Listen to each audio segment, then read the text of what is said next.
Welcome to the Bach Around the Clock Masterclass with violist Clifton Harrison.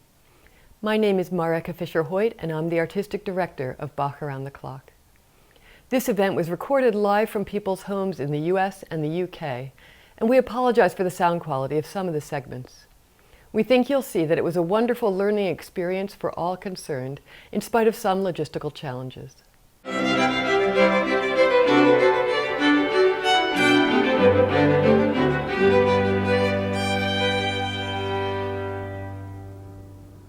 Hello everyone, my name is Melanie DeJesus and I'm a board member of Bach Around the Clock.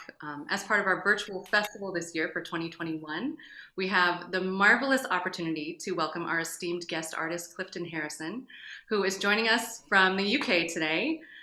He is the violist of the critically acclaimed and Grammy-nominated Kreutzer Quartet, and as part of that, he's also artist in residence at Oxford University. Today he's going to be working with 3 of our students on their Bach interpretation.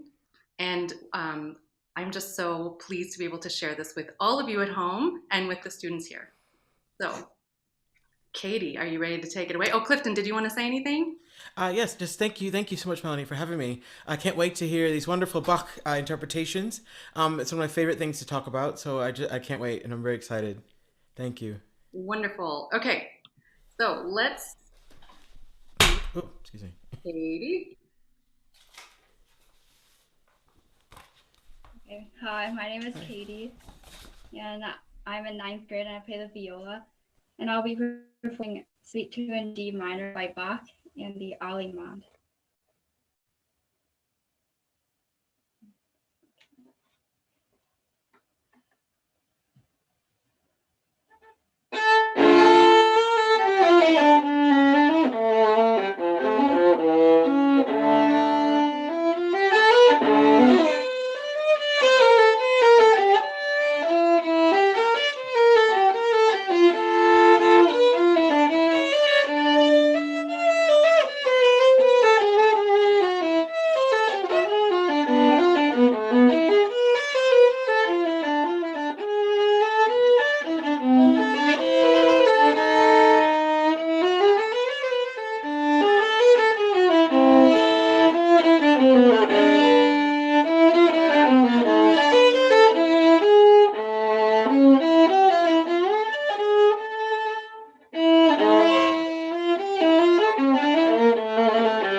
Oh, wow, very nice. Congratulations. How did that feel for you? Good. Yeah, it was really good, wasn't it? Let's just talk a bit about style for a bit. When we think of Bach, Bach kind of was a perfect person to explain how he used various styles and actually assimilated styles into his own style. So this in his suites, they're often dances, aren't they? So this is an Allemande. Do you know what type of dance this is? Do you have any idea what type of dance this would be? What like any of the meter or the speed or any of that, or how it's supposed to feel? It's okay to say no. Not really. Yeah. Any idea since you when you're playing it? What kind of word dance? Would it be a fast dance, a medium fast dance, a slow dance? I think a medium fast.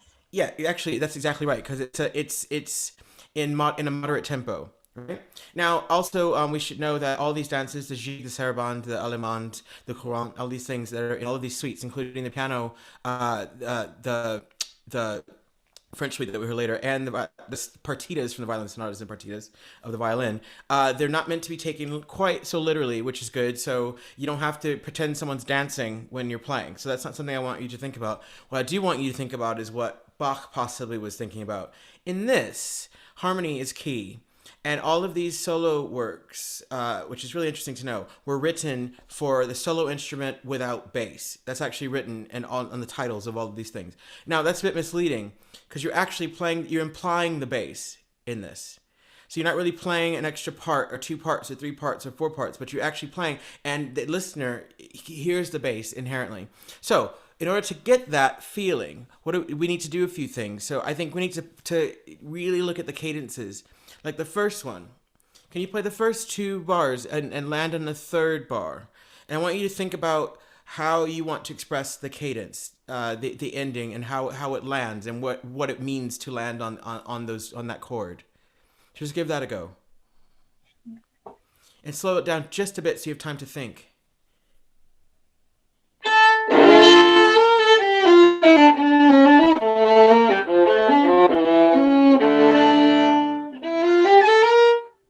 Yeah, keep going.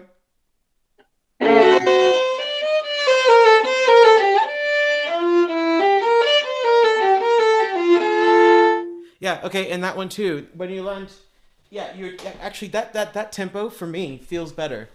Let me tell you why. There's time for the ear to catch up to what's going on. A courant, for instance, in these is a bit faster, and if you're going to play the Allemande so fast, the courant has to be very, very, very fast, and so you don't even have a chance to really do anything with it. So I wasn't going to play, but I just wanted to show you what I mean when you land on the chords and when you express them.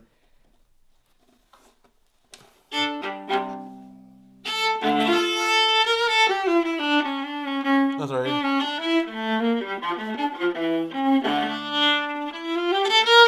So I'm going really carefully, especially when you land in the chords.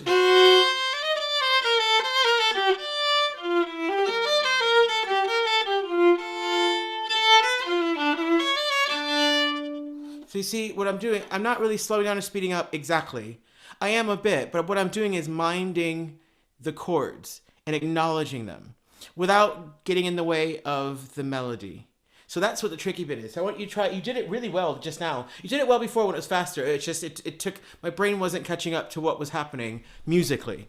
So let's try this again from the top and just keep going until I stop you. But really think about making this line happen whilst acknowledging the chords, yeah, and acknowledging the harmony and the dance and the bass that's not really there. Yeah, a lot to think about. Let's just hear what you can do with that.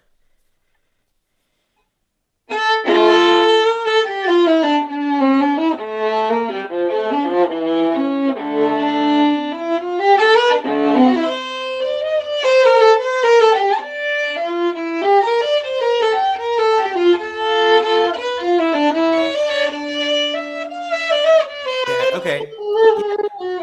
Yeah, that's getting really nice. It's funny. The first 2 bars you did, it was great. It was exactly what I was looking for. Then it felt like you gave up just a bit and resorted to the old way, and right at the top of the beginning of the 3rd bar.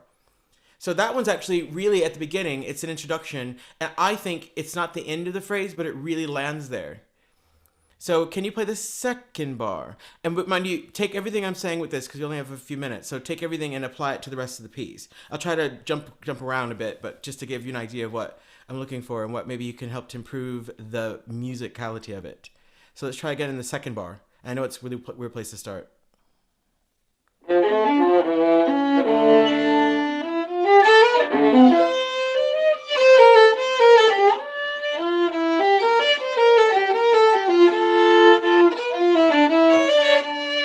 Yeah, just give it a bit. Give it a bit.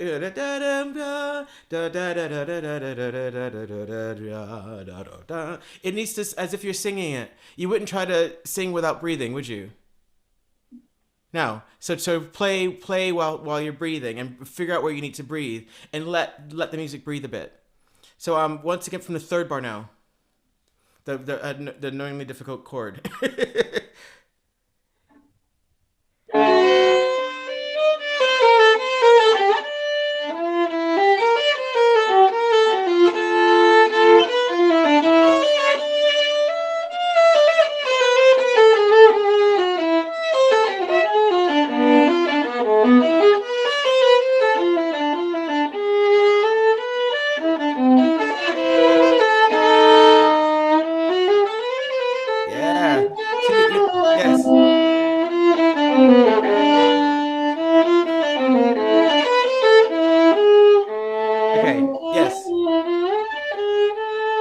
Katie. That's really good. Yeah. So and it gets even more dramatic, if you will, but not too overly romantically dramatic. But it gets a bit more dramatic as you keep going, as the chords come quicker and quicker and quicker and sooner, don't they? So it's something to think about when you're thinking about the phrase. I want to say one thing to all of you as well, that Bach is completely subjective. One person may like one way, another person may like a different way. You're not going to please any. Not if there's 20 people in the audience, you're going to please probably just yourself. Maybe just one of the with the interpretation of it. Someone's going to say, "I think it should have slowed down there or sped up here," or not done that at all. There's so many different ways to think about Bach. But for me, the best way, I think, is to start with a harmony and to understand the bass that you don't actually hear. You know, and that way you can really, and how you would sing it, and where you would have to breathe. Some things are physical, where you're forced to breathe if you're actually having to sing it. Good question for you, Katie. Have you tried to sing any of these lines? I'm not going to make you do it now, I promise. But in your own time, have you tried to? Yeah, it's really quite cool to sing along. And it informs you. So all the information you can get from any which way you think about it, you can get it from singing, like I said, from analyzing the piece, like with harmonic analysis, or do you play piano? I used to. Used to, yeah. Well, plunking it around on the piano is actually very useful. So since you used to, you probably can do it, and it'll help inform things that you think are important. Like for instance, I see at the end of bar 3, you play harmonic on the D. And that's fine, but it's not an important note. So when you do it, you have to make it not important. Like, there you go, there's that. But at the same time, for me, in bar 4, with the chords of the F and the A, that's important to me. But it goes down towards that. So I'm thinking of that harmonically, personally. Now you can think of the exact opposite. You can actually go towards that 4th beat in the previous bar, but you need to know it needs to be convincing. So I want you to convince me. We're going to start at the second half, the B section of this. I want you to convince me of the melody and the line. You're breathing. So do yourself a favor and don't try to keep the tempo. The tempo will be there because you have the inherent tempo. It's there. You're not lacking that. I feel it. I feel the pulse in you. So you don't have to show it all the time. So I really want to hear this understanding of the line. Yeah, I know it's a lot to ask, but there we are. So do I play this part? That can improve it, yes. Do you have any questions before you play? No. No? Okay.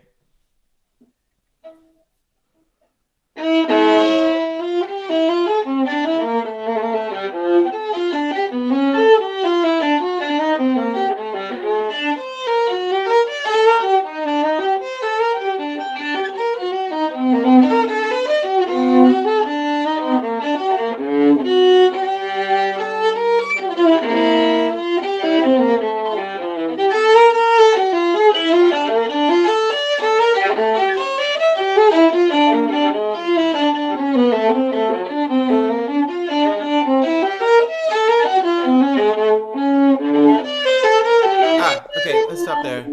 Yeah, that's a fake cadence, isn't it? It lands in it. It does little coda afterwards. Bum, bum, bum. Yeah.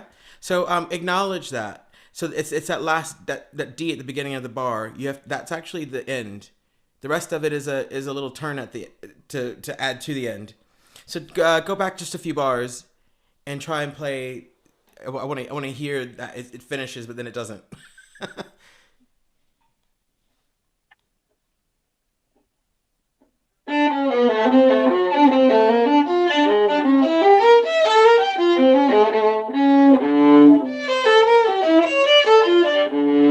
Yeah, and at the very, very end, you're more than welcome to...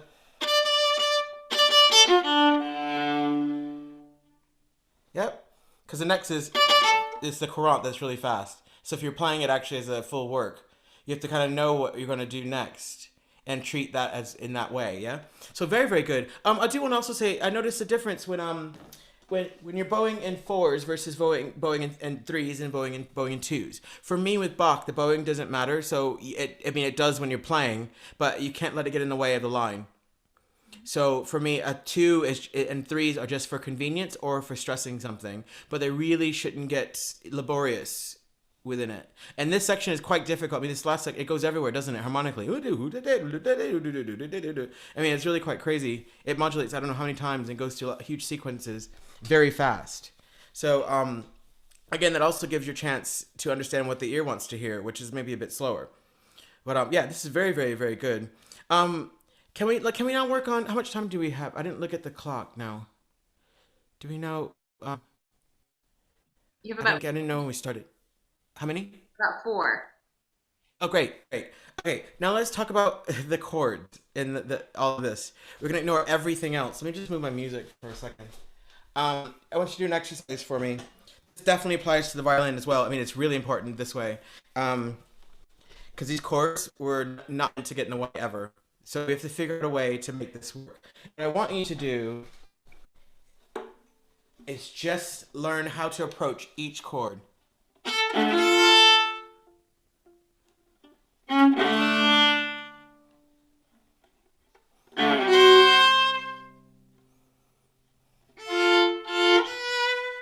You see what I'm doing?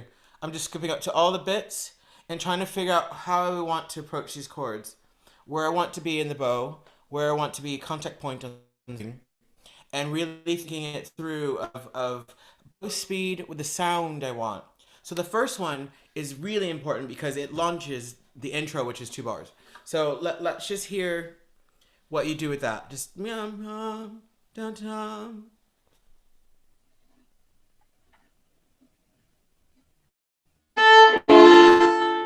Yeah, that's good. Maybe start slightly lower in the bow, just because so you don't end so hot, so up in the upper half, just because you have to go da da da da da da. You have to play the rest of it, but don't.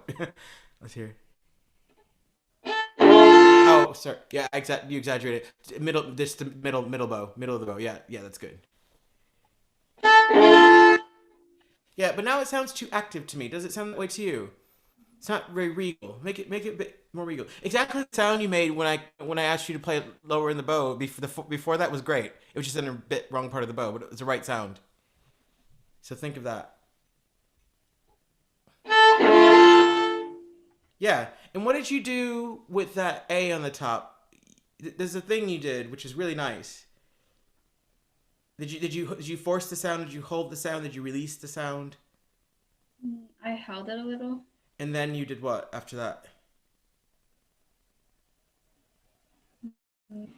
You released it, which is important, very, very important. So you think of that, and it's actually, as it gets more technically challenging, that one's the easiest one because you have time to prepare for it. You also know what you're getting into. There's nothing beforehand, but all the other ones come out of nowhere. You know, you have to be ready to go, and so you have to really think ahead. So what I'd like you to do in your own practice is to take all of these chords and isolate them and work out what you're gonna do. So it's a roadmap.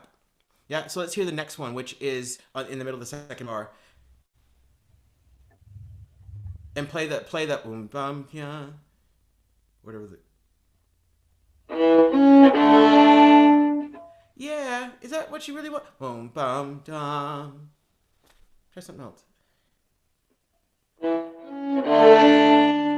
Yeah, that's the money one. That's really, really good. That's the expensive. That's the expensive bow. That says you very, very, very. You have to give away the expensive bow as much as you can in Bach, if that makes any sense to you. So what you did was very, very detailed. It was a change in bow speed, bow pressure, contact point, and you held and released the note, and you thought of that all during that. What is that? I'm gonna think of American terms now. Dotted eighth note. They're called something completely different here now, and I've gotten used to the names. Yeah. So yeah, it really, really good. Now here comes the next one. Do you want to lead in with the 16ths?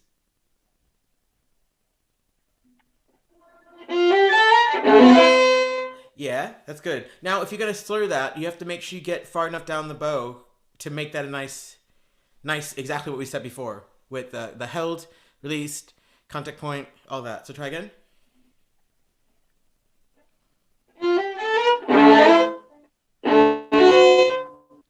Yeah. Do you know, that's it. I'm not going to make you do that. I'm just going to show you something too. The reason why I'm saying this is because in the time of Bach, we used a different bow. which is a Baroque bow, which looks completely different than a modern bow because it goes this way instead of this way. You can see. So actually, this bow does it all by itself. And if you can see in the camera, and it's got an open frog, and it's much easier to do what I'm asking to do. And also you hold it a bit higher up, so you don't have to. It makes more sense. I'll play a bit for you later on, but it makes a bit more sense when you're doing chords. Actually, I'll play it right now before we let you go.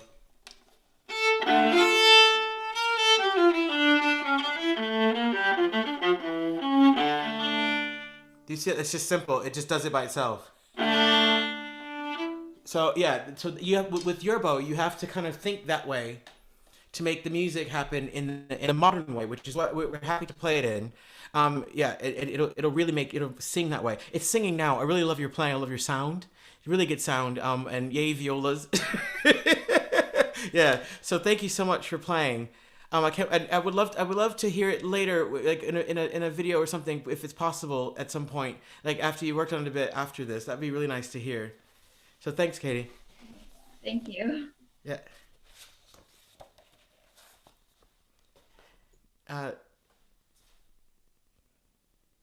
Did Melanie? No, she didn't. You're on mute. The quote of the year. Okay, so my name is Olivia Zhu, and I am in 10th grade. I will be playing the Gigue from French Suite No. 5 in G major on the piano.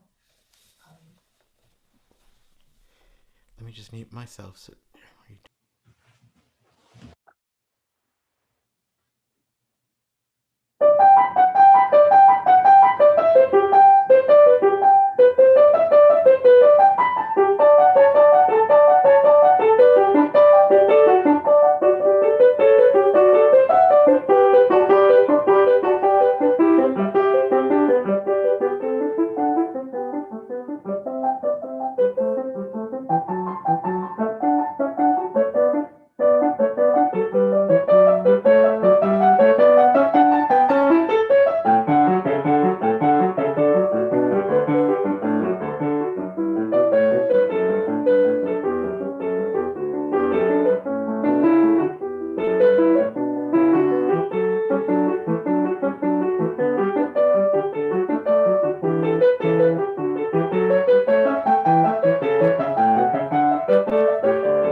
Yes, that deserves a lovely round of applause. Thank you very much. Olivia, wow, well done. How long have you played this suite? I think I started in the fall or winter last year. Okay, yeah. Yeah, it seems like you know it very well, which is really nice. Yeah, there's a line that kind of intertwines, doesn't it? And I can really feel that you understand that line, which is really, really interesting. Now, Olivia has a bit of a easier go of it with Bach than the rest of us, because she could play at least 5 parts if she wanted to at once. We do, but it's much more difficult. But 2 lines and adding a bass is nothing. So what you can do with it is really find a shape. So of course, it was written for the clavichord or the harpsichord, not the piano that you see in front of you, which is nice because you have a very sympathetic touch for Bach, which is great. There've been lots of editions and people performing that make it that are very heavy, which I don't think it is. And this is very light, and I'm really, really excited to work on this with you. One thing I do note, it's funny, you've sold me on the speed. I'm used to hearing this double that speed, which is interesting enough, which is fine. That doesn't mean it's right. There are no tempo markings on this. A gigue is what's the definition? It's a lively baroque dance, right? That's all it is. So it doesn't state like what the tempo is. I know when I play the Bach suites for cello or the violin party, I take my own tempi. You've sold me on it because actually it usually flies by the notes and I don't really hear everything. And with you, I hear every bit of it, and the genius of it comes out. Now we're gonna do a little experiment though. I want you to try and play it faster since you know it's. I got you to admit that first. And I mean, yeah. Yeah. And just give it a go, a few bars. We're not going to try and play a bunch of it. Just until all three parts come in.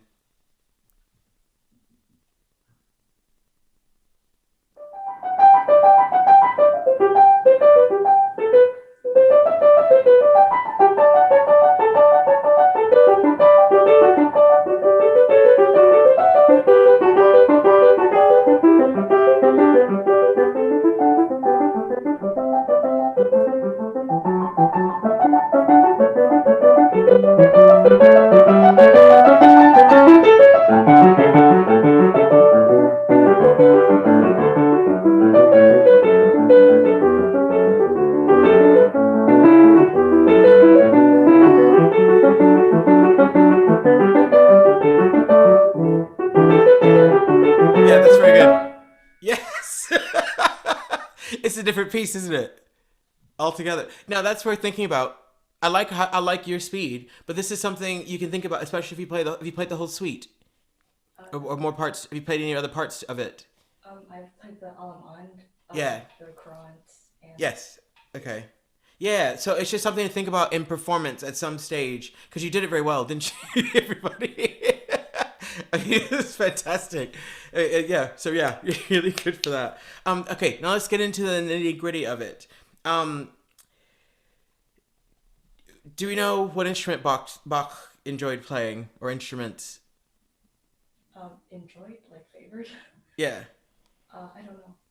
Organ, viola, singing sometimes. But organ, he especially, and the viola, he liked a lot. Which is, I'm just gonna say that again. But you have to think of you have to think about this in terms of the organ, especially. You know how organ has lines normally, and you have the pedal, and you have all these things. So he's invoking this, even though he's using just a keyboard instrument with either two keyboards or one. But what he's thinking is horizontal, which is what I'm not correcting or even criticizing anything you've done, because you're thinking this way. I just want you to be actively thinking this way for this very reason. It's because his music goes this way and it goes this way all at the same time. And that's the genius of him. Many composers have tried and failed over the years. And Mendelssohn is so great because he tried to make that happen for his music. And getting close made Mendelssohn one of the greatest composers who ever lived. You see. Now, the suite. Do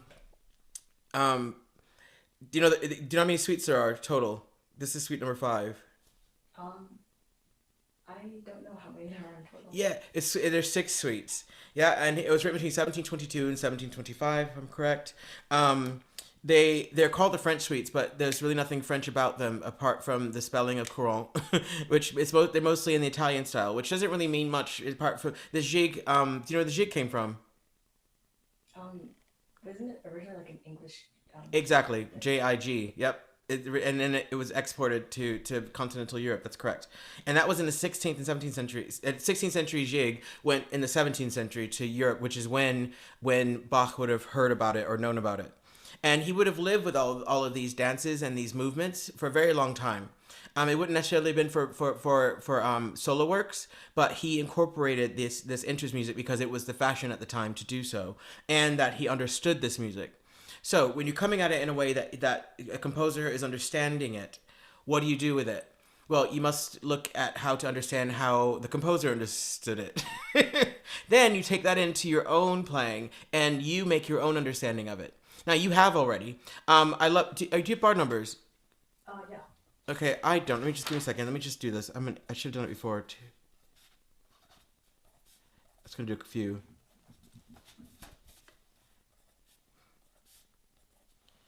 Okay, I'll just go to 10. Can we? Do you know the first the B section? So after the repeat, we'll start there. And what I'm thinking of doing is I want you to show me everyone's role.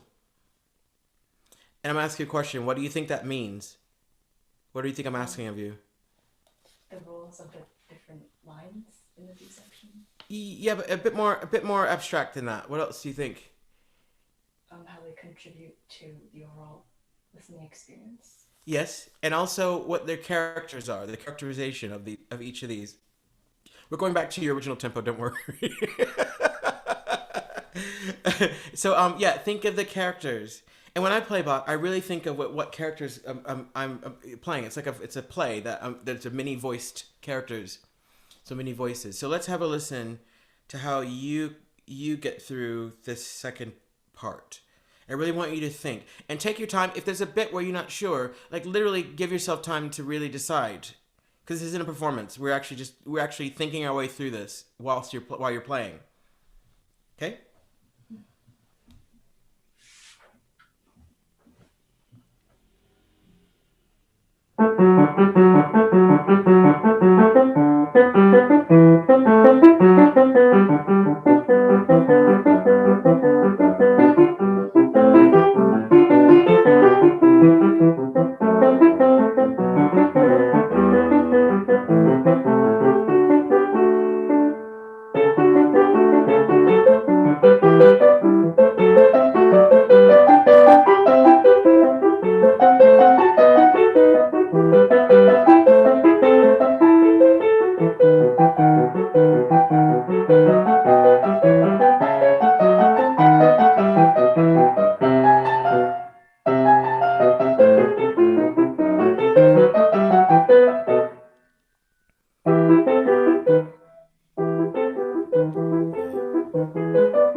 That was wonderful.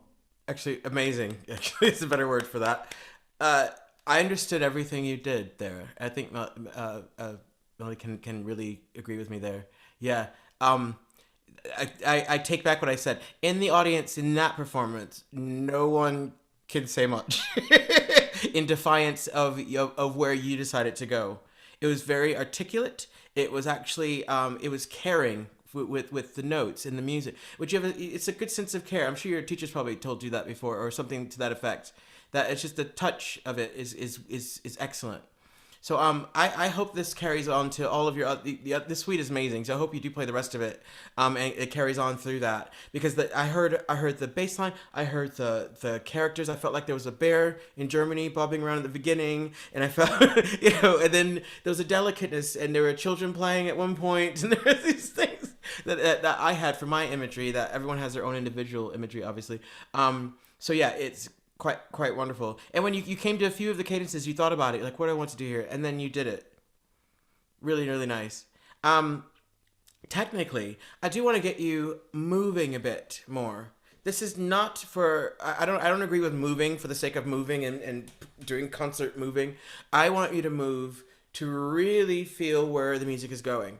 Your fingers can feel it, but I saw because you had the camera a bit lower when you were the first performance. It's a bit tight up in your arms. Up, down. I think that's just to stay stoic for this piece. I'm guessing because I'm guessing when it's a different piece, you kind of get a bit more movement. Is that right? Is that fair to say? Sort of. Yeah. So this piece, though, it really requires to be with the notes, if you will, and come over here and then go back over. And right now, it's just more of a this. So I won't ask you to do that now, but do think about that in your practice, and it actually will help you discover more ways, because it can go even further. Over your lifetime, you will play many works many times, and it will change. And it changes because it's your body changing, your mind changing, your understanding of life changing, your aesthetic in your ear changing. You also may get bored of the piece, you completely change it. You might double the speed next time, or whatever, or think about the speed of the other movements and work out what you want to do. So with that, it helps when you use your body to express as much as you can with it. And Bach especially, it's important to express with your body and your language, your physical language. How much do we have? Much more time? Maybe 3 minutes. Oh, great. Now, let's do this thing. Each entry from the top. I need a few words or just a word of what's going on in your mind. Meaning, what are you thinking? And meaning, not technically. I mean, I mean, like spirits bouncing around in the forest or something like that. Just so or children playing. Like I said, mine. I gave you mine. So when you start this piece, what are you thinking about the very first entry? I guess an energetic character.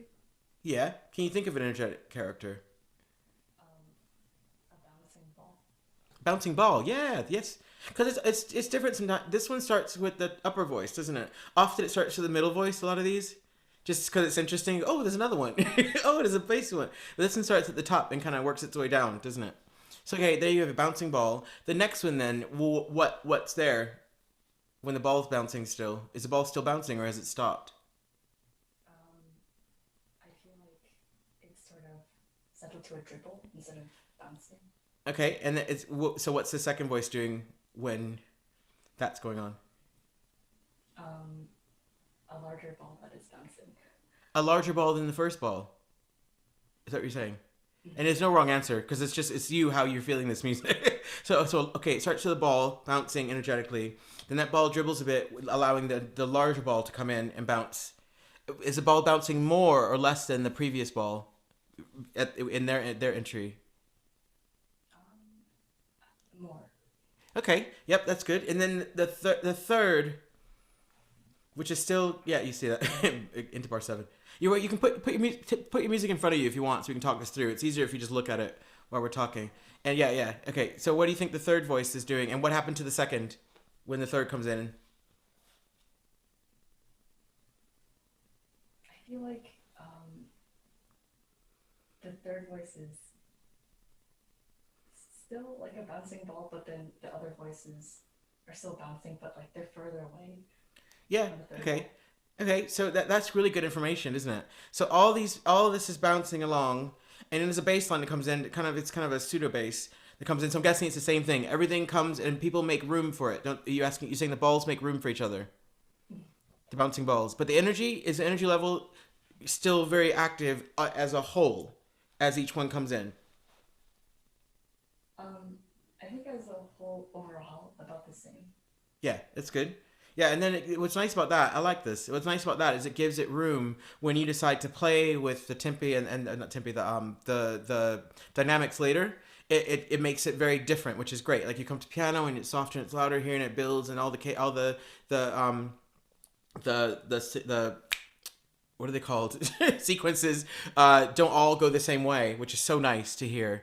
And often people go, if it goes up, they go louder. If it goes down, they go softer. And you did it kind of sometimes different. So yeah, that's really good. Before we go, I just want you to play this first, all 3 entries again, thinking of these bouncing balls, and see what it does to your playing.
I felt that, and I felt all the bouncing balls, and actually, it improved my understanding of even though it didn't need to, it wasn't required for me to improve more of what I understand what you're playing, but I could feel that you understood more what the voices meant to you. So that's something to think about when you're looking at music. You saw I broke it down in not technical terms. It doesn't have to always be. Mind you, that's good too. I could have broken it down into the antecedent and the consequent of a fugue and all these things, and cadences and harmony and major minor, all these things. But no, what works better is three voices that come in and a fourth one later that are their roles. And actually, if you look at the shape of those roles, you understand the music better. So well done, and I really thoroughly enjoyed listening to you perform today. Thank you so much. Thank you. Yeah, very well done.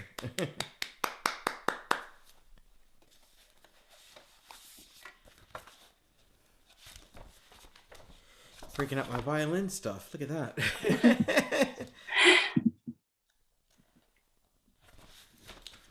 Right.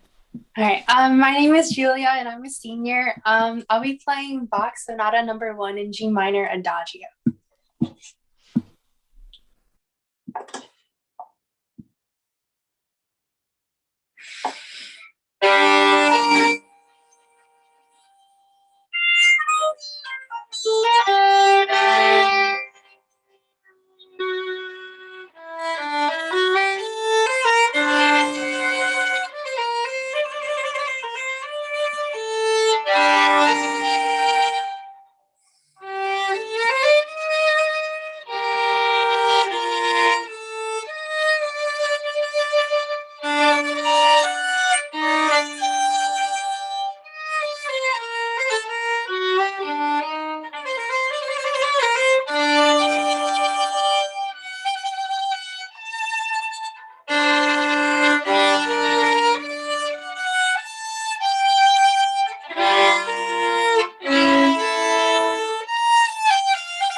Very nice. Oh, congratulations.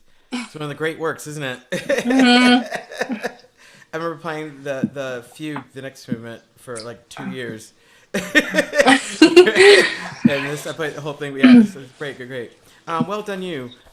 Okay, so this piece is funny enough. It's an adagio, and you know adagio is slow, or there's a literal meaning. Do you know what the literal meaning means for adagio? I was thinking andante is like walking tempo is how I always think of it, but adagio, Most I was people thinking don't know like it. smooth.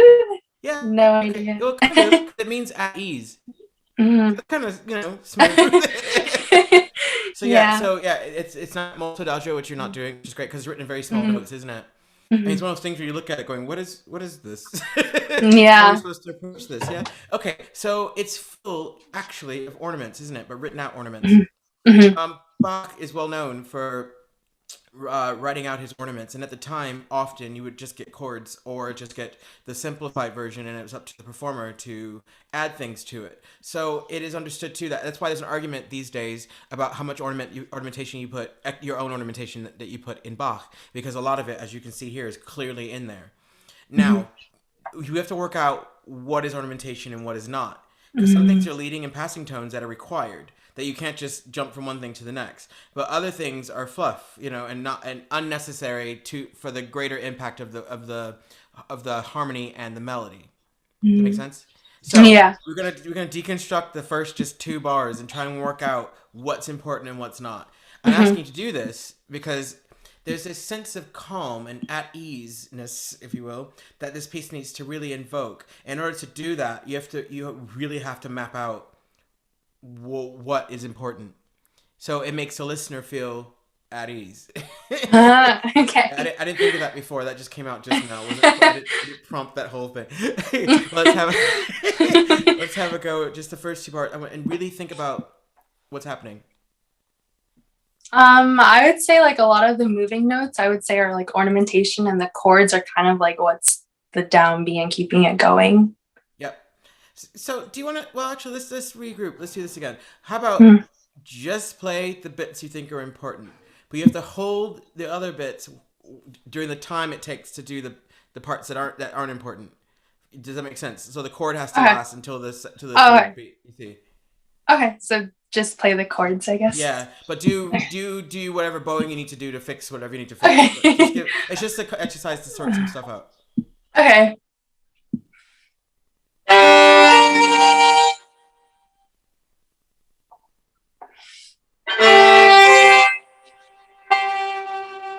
It resolves. That resolves. I was going to say, do you want me to hold the chord throughout the whole thing, or die? Kind of, but no, just enough so it's still in the air. It doesn't have to be literally playing. But what you did was great. But let that one resolve, because it does resolve. Okay. Yeah. Try again.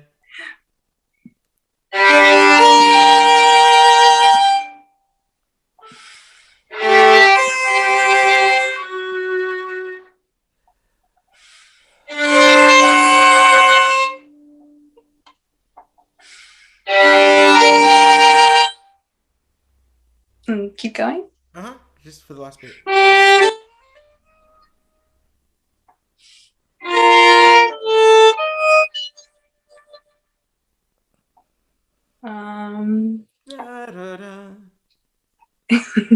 Yeah, no, it's hard when it's not in your fingers. Yeah, I was like.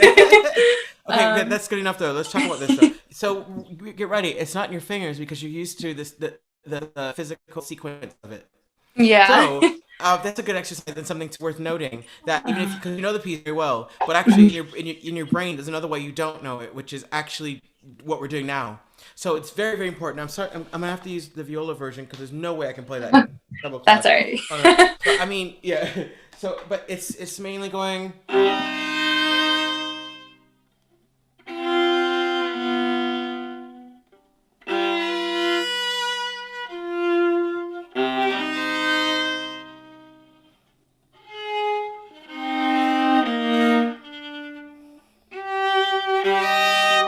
I can't do that one. Yeah. That's what I mean. That's what I'm looking for.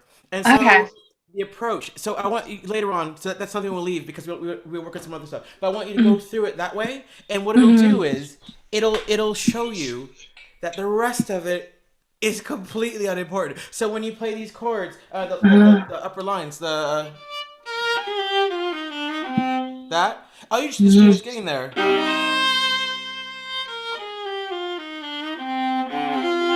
You know, you're trying to get there.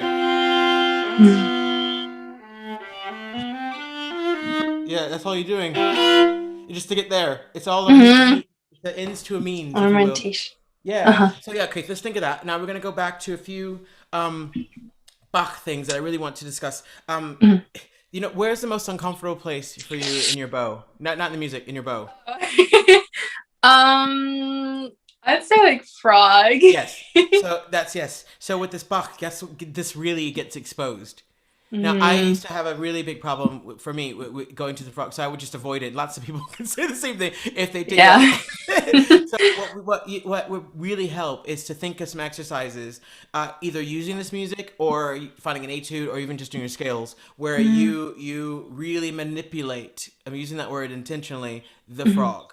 So what happens is it helps with being very fluid with your bow, so the bow changes. So I mean, you can spend an hour on the first bar, you know, in your own time, and work out how the bow changes. I'm sure your teachers probably talked about bow changes for you as well. Yeah, definitely. Yeah, because I mean it's so difficult, and one day you'll get it, and you're like, oh, I get it now. Yeah, and then you use it, and you're happy to show off that you could do it. Yeah. So sometimes, like when I'm playing, I actually actively go as far as I can. It's like, yep, I'm fine now. It took years to do this, so you gotta see. But yeah, but with Bach, all kidding aside, with Bach, it makes a huge impact because you need your whole bow to make this work. So I suggest you do that. I love how your interpretation of this. It was calm. It was peaceful to me. It was contemplative. It was understanding, which is really good. Lots of people try to show off with this work. It doesn't need you know all the jazz hands Extra. and all that extra stuff. Yeah. Yeah, exactly. So and the trills. We're jumping a bit because there's a bunch to talk about here. The trills, which are type of our partitura, you have to decide how fast they need to be, and also the approach and the release. So what I do with these, I decide, like I go through the work and decide what I'm going to do. Is it going to be a fast trill, a medium fast trill? Am I going to go da da da da da da or da da da from the top or from below? All these things. Mind you, it shouldn't be spontaneous. It can be spontaneous once you've exhausted all possibilities. If that makes sense. And then you just take from that arsenal what you're going to use, as opposed to, I don't know. Yeah. So let's practice. Let's try to do one of these. That's not so complicated. Bar 2 seems to be. I love it how each bar is like a. Well, anyway, go ahead. Bar 2. Do you want me to play the whole bar? Or just trill? And we're looking to the approach of the trill. So play everything, but we're just thinking about getting to that trill and what you're gonna do. Okay.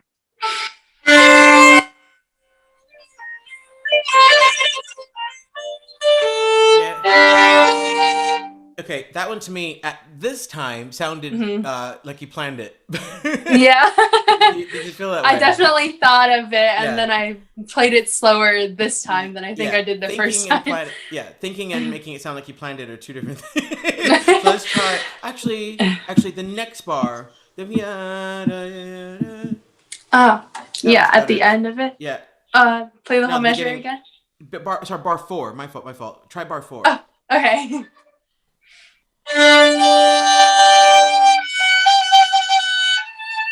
Yeah.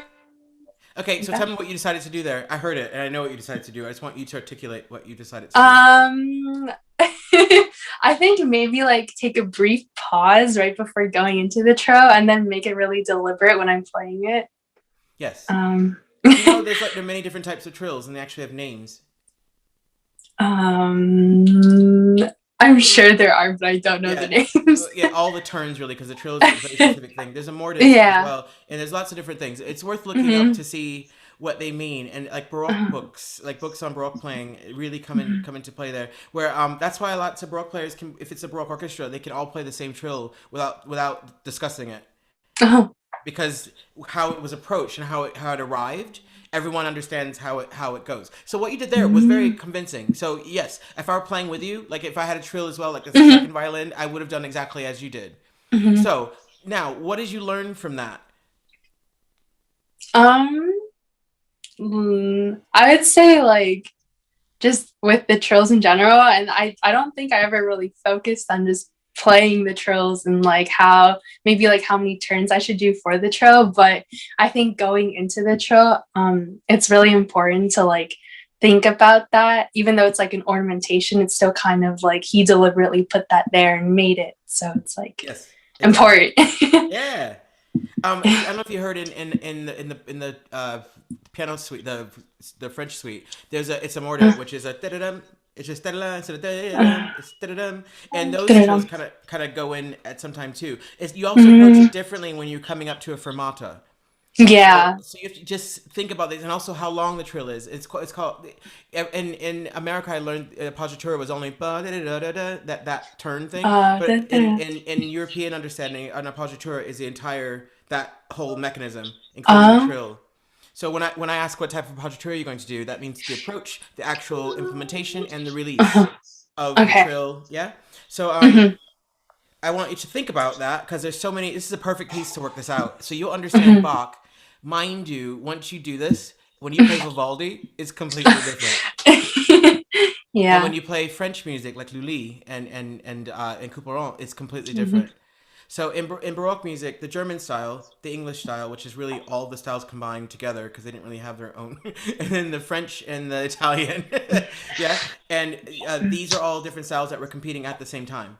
So Handel, Telemann, Bach, Vivaldi, Couperin, Lully was a bit earlier. Everybody was within 50, 60 years of each other. So enough of a century within themselves.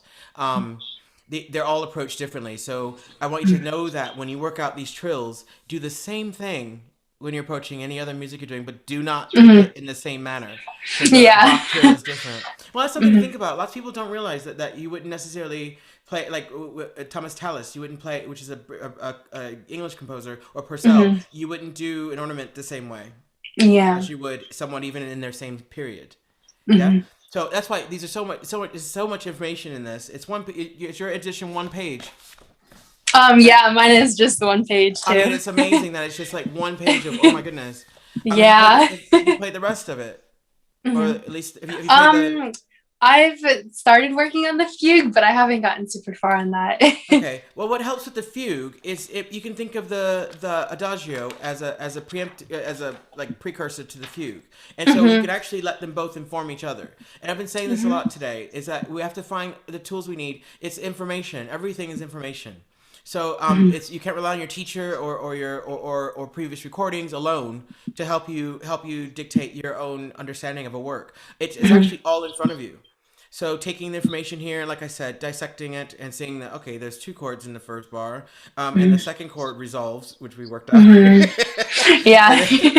and then there's leading tones going up to the next chord, and there's a trill because it preps for the middle cadence of the second bar.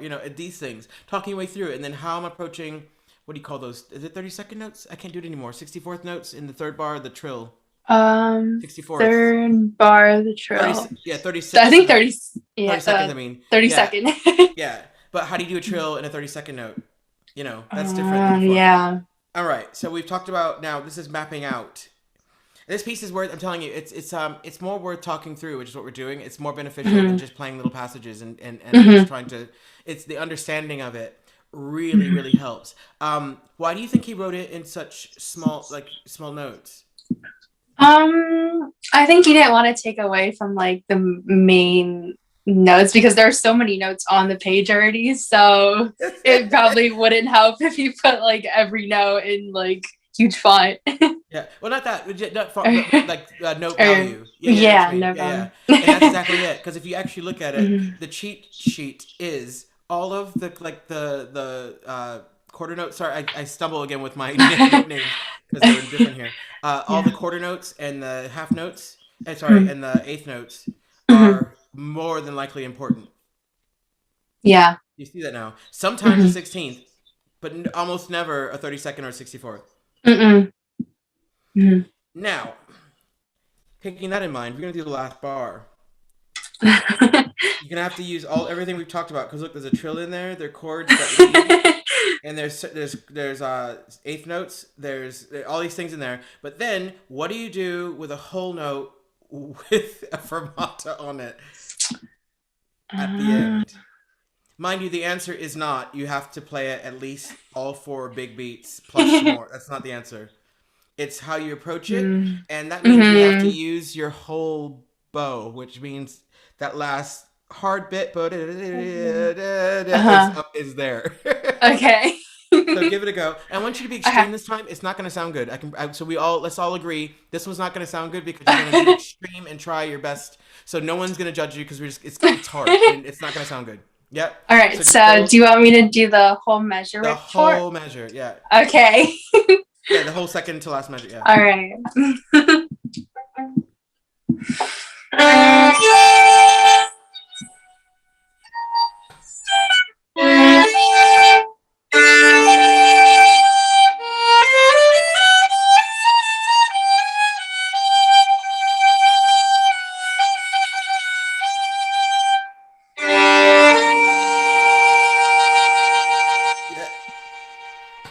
Yeah, that's good. Now we're gonna. Yeah, it's really good. Actually, it's better than I expected. Now we're gonna do. Yeah, just because I wanted you to use extreme bow places. But now, at the very, very end. Oh, where's my trusty? I'm trying to read in trouble. It. You're gonna go. There. Oh, go all the way. All right. Yeah. I'm not gonna do it here. Yeah. Yeah. Okay. So wait. Let's just talk to Stu first. So each of the chords, I want you to think about using half of your bow for each chord, no matter where you start. So that means you need to start lower if you can. I need you to use the entire bow for that. The last note. Yeah, the last wiggly bit. You don't stop trilling until you get to the frog. Okay. And no space. Okay. No gap at all. So now try that again. And I would start. Yeah. I would start lower in the bow. Yeah. Yeah.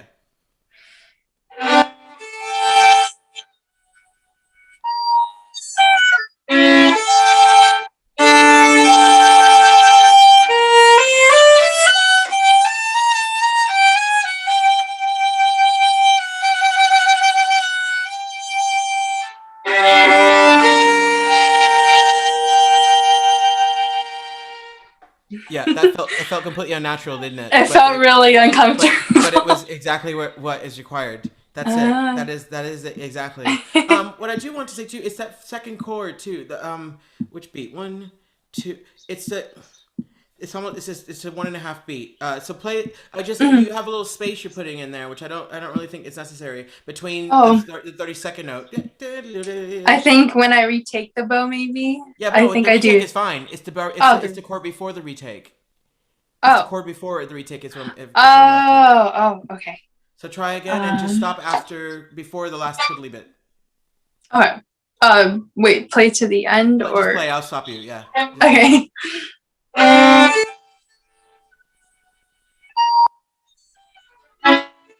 Yeah. Yeah.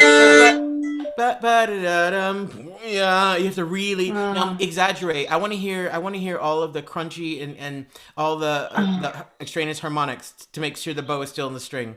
So don't try to make it pretty this time. I want to hear it. Yeah. Okay. This is just so you use your bow. Go. Mm-hmm.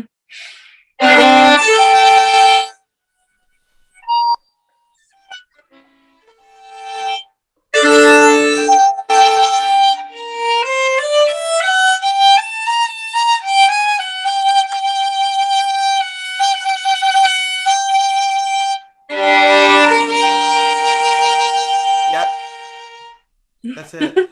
At the very end, I'm gonna say it one more time because you have to think in front of a mirror. By the way, when you do this, because you'll see that you can correct yourself. But that last one, you had a little gap, but which wasn't necessary. But it was tiny. I think you got scared at the end, but it would have worked. That's absolutely wonderful. I know that feels odd, but this is a perfect piece to work this out with. And what I would do is separate the music from the technical aspect of it when I'm talking about this, so you don't displace what you've learned, because it's so wonderful what you're doing with the music to it. So keep that, and then like separate it and say, I'm gonna work on trills today, I'm gonna work on ornaments today, I'm gonna work on the chords, I'm gonna work on my bow, and then you're gonna put it all together and then add it back into what all the work you've already put into it. There's so much work there. It's absolutely fantastic. And mind you, everything I've said, it would be great before I started talking. So do understand that. I just thought it's nice when you have a really good violinist to like really delve deep into something and just go further along with it, and hopefully that you can apply this to other things. So I think that's about it. I have to say. Do you have any questions before we stop? I'm good. Thank you. Yeah. Well, thank you very much for your playing. I really enjoyed it. Thank you. Yeah. 3 wonderful Bachs. I love it. Best day ever. Yeah. Thank you so much. That was so inspiring for me. I think it was so inspiring for our students. I think it's going to be so inspiring for our audience. It makes me want to go home and practice Bach right this minute. Same. I have it ready. I'm like, do I just play now? But it's at night here. Yeah. So I can't believe how wonderful of an addition this was to our festival this year. And I'm so grateful to you for agreeing to give us your time today and to share all of your wisdom and experience with our students and with all the festival participants and audience members as well. So bravo, you guys. Thank you very much. Yeah. Yay, everybody. Yes, well done, everybody. It was a pleasure to listen to all of you and work with you. You're all such talented musicians. So, I mean, just all the best for whatever, next year and the years to come becomes. It's just wonderful to hear such wonderful Bach at such a young age. So congratulations to all of you. Thank you so much, Clifton. Thank you. Very welcome. Thank you for having me. See you again soon. Yeah. It's 9:30 at night here in London. Oh. Well, I'll see you earlier. Yeah. But it's all right. I'm happy to do it. It's great. This is great fun. So thank you. Thank you so much. Yes, and thank you. Friends. All right. Bye-bye, everybody. Thank you.